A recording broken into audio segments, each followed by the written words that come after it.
Nope.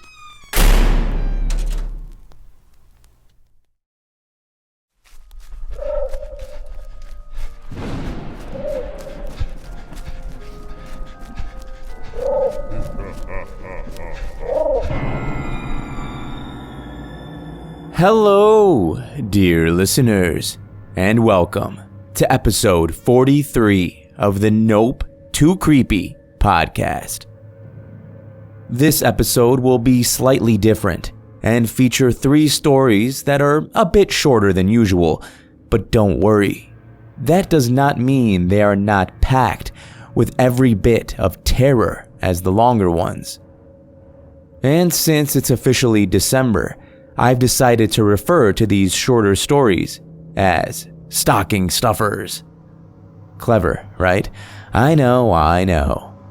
The first 2 stories are the shortest of the 3, and oddly enough, they both have to do with the forest. One of my favorite settings, both in real life and for tales of horror. And for good reason. The duality of natural beauty and the fear of the unknown come together very well when you find yourself deep in the woods, especially if night has fallen.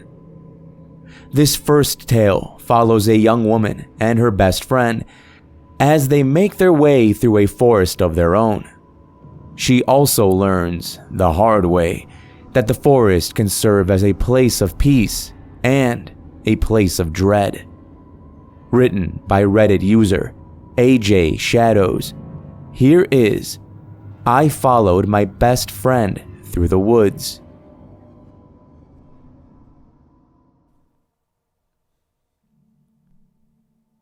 My friend, Astrid, was the most beautiful soul I have ever met.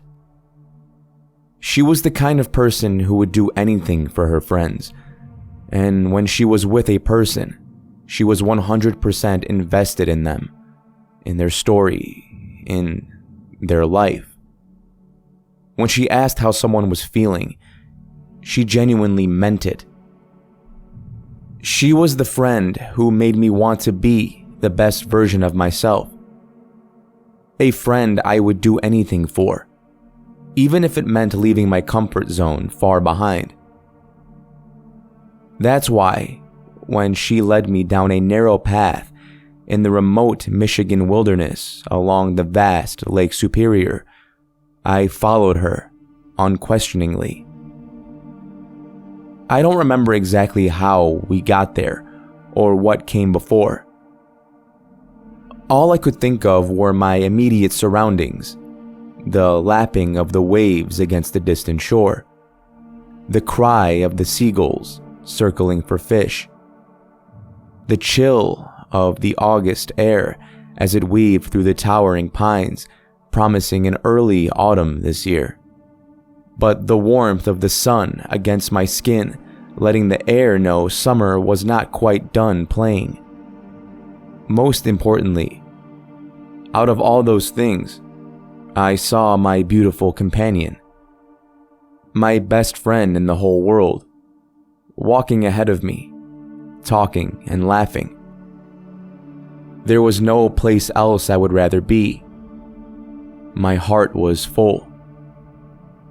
I followed her without question, not knowing or even caring where we came from, where we were going, or hell, even what time of day it was.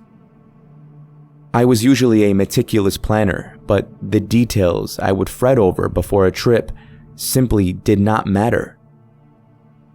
I couldn't help but notice how lovely she looked. I mean, she was always radiant, but this time she was ethereal, unnatural almost.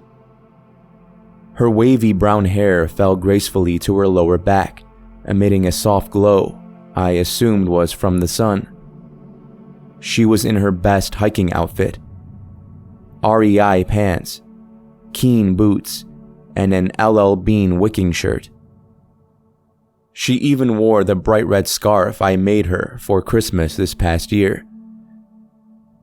I noticed her boots made no sound as she walked, making her look as if she was floating. A fairy princess leading me into a mythical forest. I laughed out loud at the thought, the sound stopping her abruptly. She turned to face me with a questioning look. "Astrid, where are you taking me?"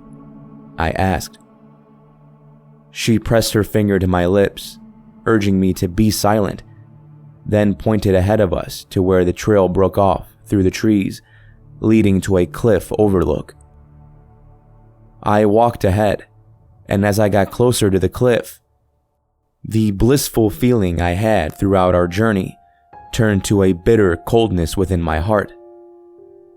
I stopped just shy of the cliff, not wanting to go any further. For some reason, I was afraid. Afraid to look over the edge.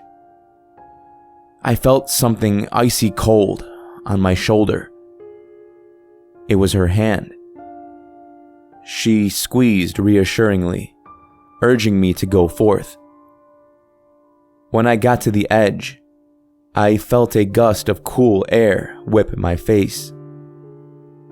As I squinted my eyes for a better look, a flash of red appeared in the lower edge of my vision. My heart was pounding. I looked down, and there it was. The scarf I made Astrid for Christmas last year. The one she was just wearing. But how?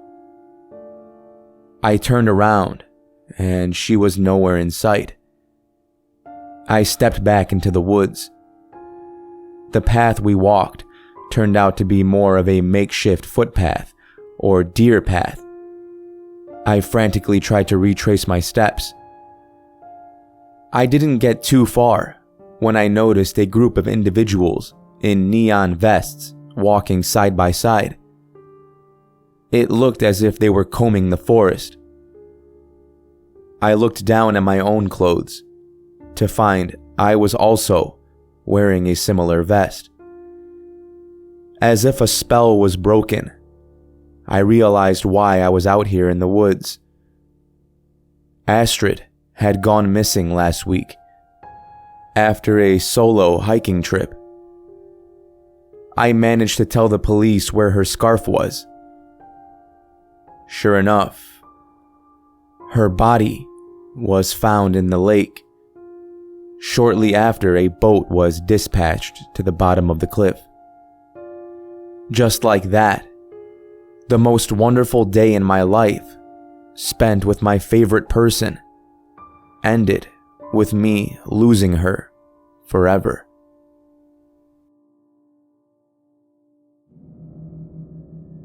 We got through the first story, but, dear listener, we're not out of the woods just yet.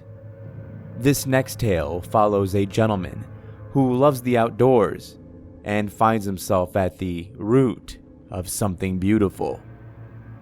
Okay, that was the last stupid joke of this episode. Please don't change podcast. Please. Well, anyway, what he finds is beautiful until it's not. And then, well, you'll just have to wait and find out. Written by Reddit user, hopefully I'm pronouncing this right, Daniel Bayer 1990. Enjoy Somewhere Under the Rainbow.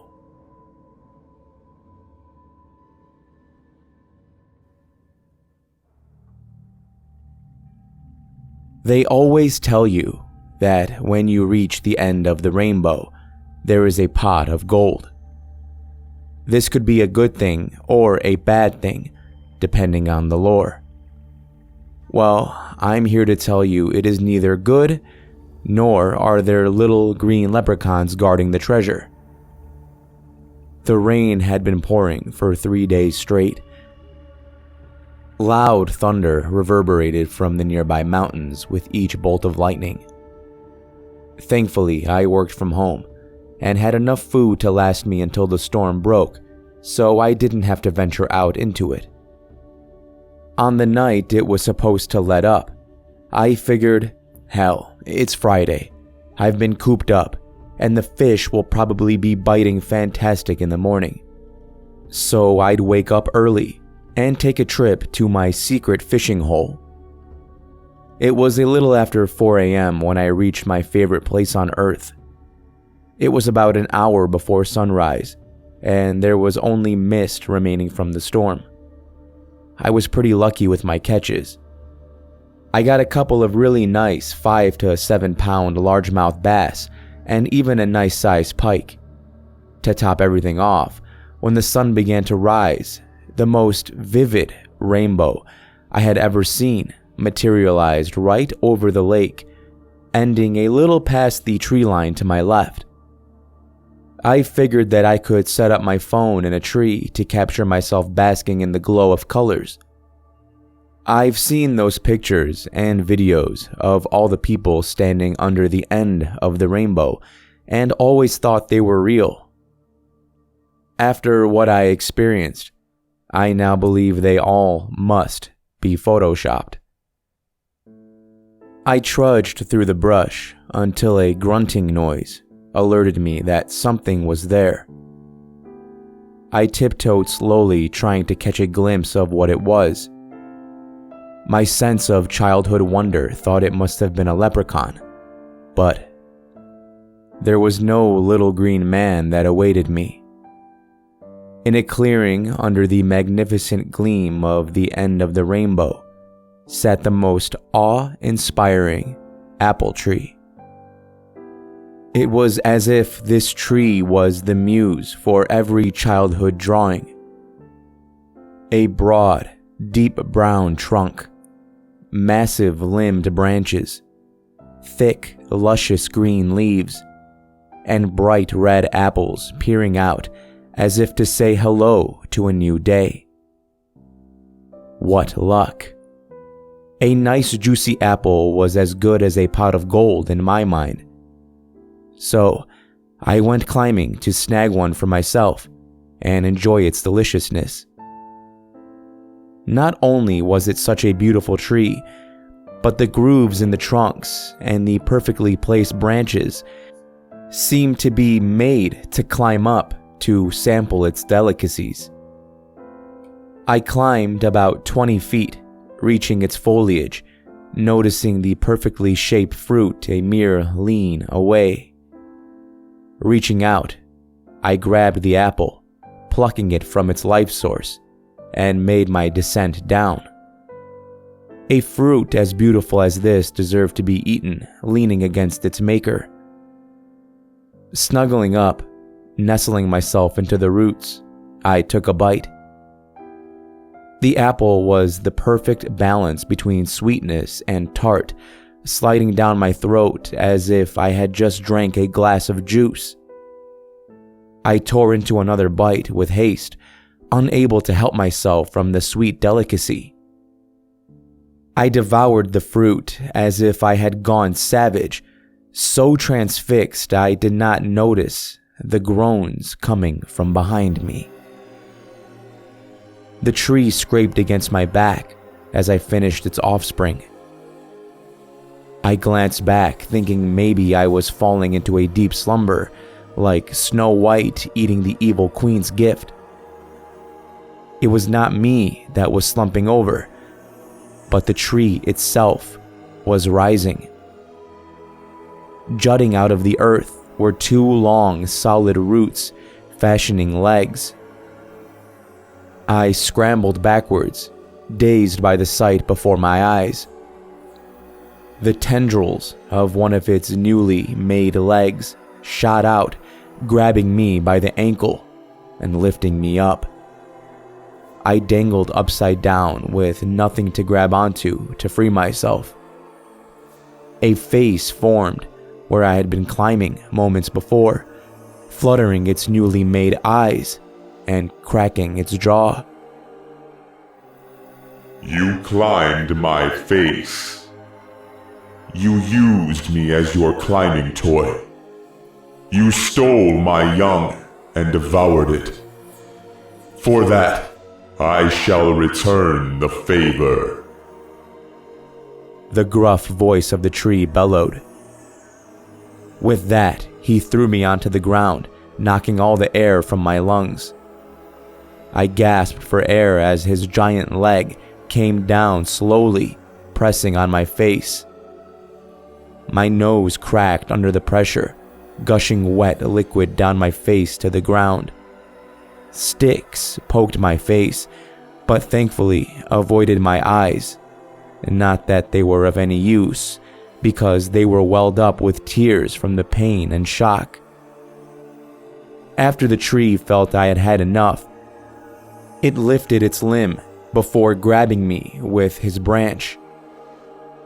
It wound up chucking me against another tree, and intense pain erupted as my arm shattered. Without reprieve, the branch grabbed me again, in time for the tree to once again speak. Now I will delight myself with a delicious treat. It began lowering me towards its now gaping mouth, and all I could do was stare up in the basking of the sun, enjoying the ill-fated rainbow. I couldn't even enjoy that last little bit of peace, because as my lower half entered the tree, a cloud passed over the sun, severing the vibrant colors. I closed my eyes as the last of the colors faded, knowing this was the end. A jolt of pain reverberated through my back. I was once again on the ground. I opened my eyes, looking around, but the tree was gone. The rain started to cascade on me as a new storm approached. Getting my bearings, I got up, backing out of the space where the mighty tree once stood. No dirt or grass was out of place. There was nothing to show where the tree once stood. I raced back to my car as fast as my broken body would allow, leaving my fishing gear and heading home to clear my head. When I arrived, I began to hobble towards my door. Before I could reach it, I noticed something on my stoop. Sitting there on the pavement was one perfect, delicious red apple.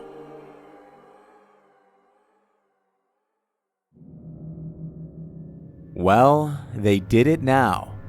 They went ahead and pissed off evil Groot. That was an odd one if you ask me, but I love when the antagonist of a story is something you'd never expect. An evil tree who only appears at the end of rainbows. Sign me up.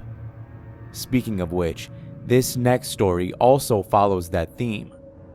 While it's not in the forest, the thing in the story, that's all I'm going to call it for now, is also something I've never heard of or seen before, and that makes it all the creepier. Written by Reddit user. I'm just going to read this as is, alright? I didn't make this up. Kurtcobainsklitoris with a K. I present The Call.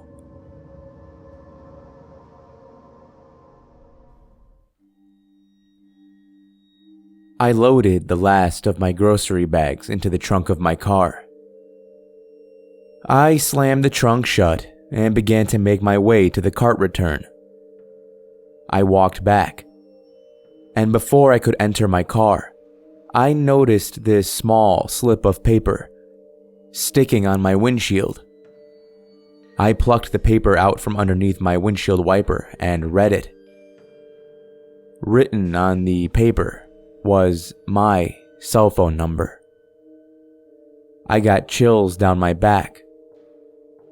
I got in my car and locked the doors, checked the back seat real quick, and stared at the note. I didn't recognize the handwriting.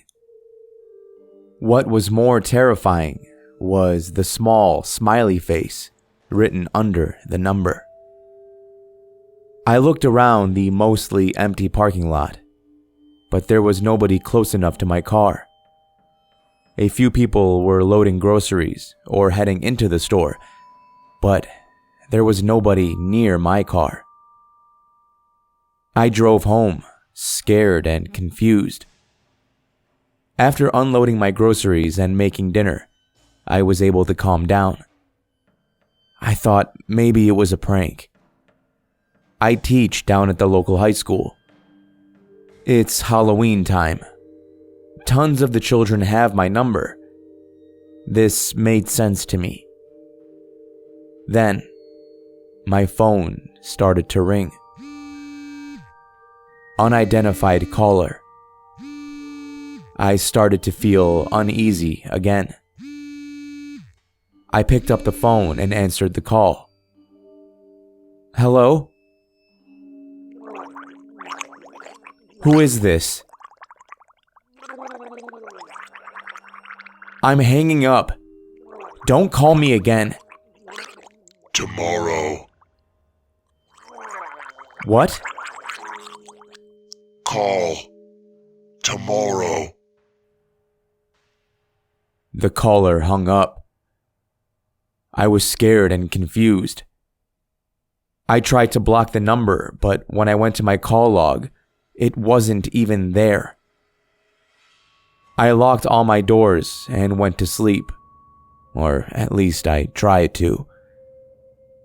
The next morning, I was making breakfast, getting ready for my day, when my phone rang again. Unidentified caller.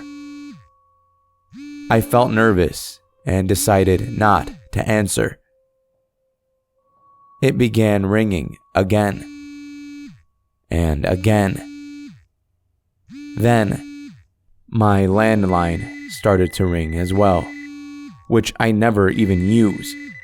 It just came with my internet. I finally picked up the phone. Answer. First time. Who are you? Call. Tomorrow. They hung up. I was starting to get really scared. Tomorrow, I will go to the police for sure. I packed a bag and double-checked the locks on my doors and windows before bed. The next day, I grabbed the bag and made my way to the police station. When I arrived, I explained the situation, and they said it was probably some kid from the school I worked at, like I had originally thought. They put a bug on my landline and cell phone and told me the next time they called, they could trace it, so I should attempt to keep them on the phone. When I did eventually get home, sure enough, they called. Been gone all day? Yes, I have. Why do you keep calling? Police can't save.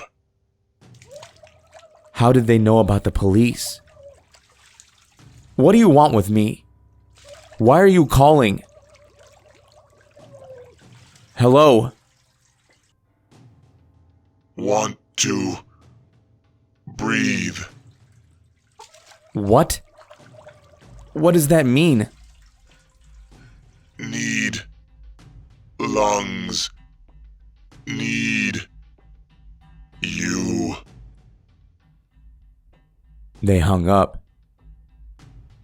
After that, I called the sheriff and asked if he got the call. He said he recorded all of it, but when they played it back, it was all gurgling noises on the other end. They couldn't understand a thing that the person on the phone said. I was in shock, since I was able to hear them clearly for the most part. He said he would keep a patrol car outside my home, and they would look into it in the morning. The patrol car out front gave me some comfort, and I was able to sleep. In the morning, there were 3 police cars outside my home. I ran outside to see what was going on. There was crime scene tape and an ambulance as well. The sheriff saw me coming outside and ran to me. "Jane, stay where you are." I stopped at the end of my driveway, and that's when I saw it. The policeman in the patrol car. There was blood everywhere. It painted the inside of his windshield. "What happened?" I asked. "We don't know yet. It may or may not have to do with the caller. For now, it might be best if you stayed with a friend," he said. I agreed and went inside to pack my bags. My coworker Sarah agreed to let me stay in her home while she was on vacation. I grabbed her spare key from under the mat and let myself in.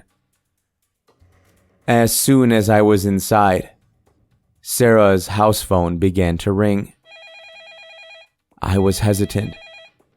What if it was him? I decided to let the machine get it.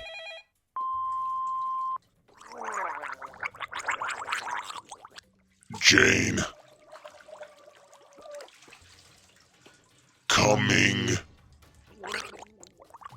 Find Jane.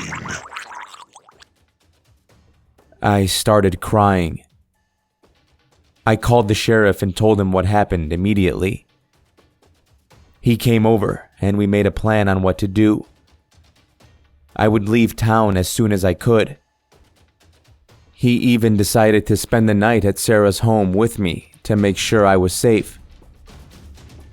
In the morning, he left for work, and I made plans to stay at a hotel outside of town. Right after the sheriff left, Sarah's phone rang again. I knew this was coming. We unplugged her landline. I checked it, and it was still unplugged. Chills ran down my body. The machine picked it up again. See you.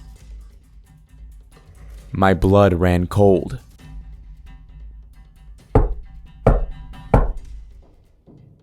I turned around to see where the sound was coming from. And then I saw it. Standing at the back window was me.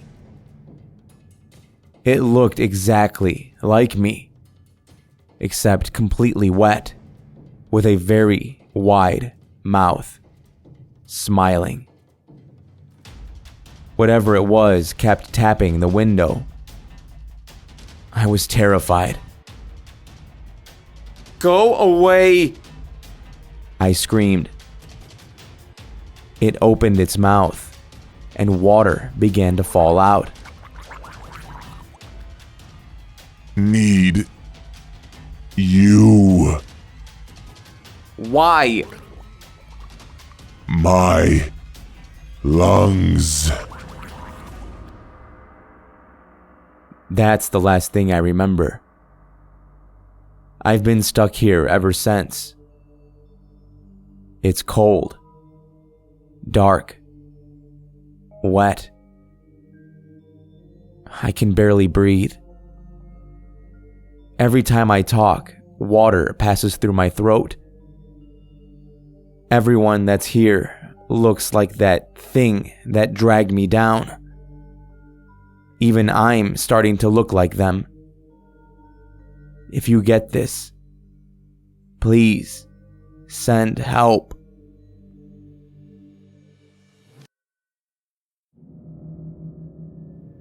Thank you for joining me in this episode of the Nope Too Creepy podcast.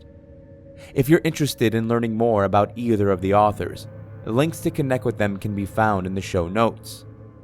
Be sure to check back in 2 weeks for the next episode, which will feature 2 Christmas horror stories.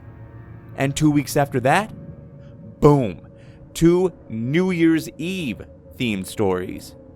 It's about to get real festive up in here, so I hope you're ready. Until next time, this is your host, Dan David, reminding you all to stay safe out there. I'll be seeing you in the next episode. Nope.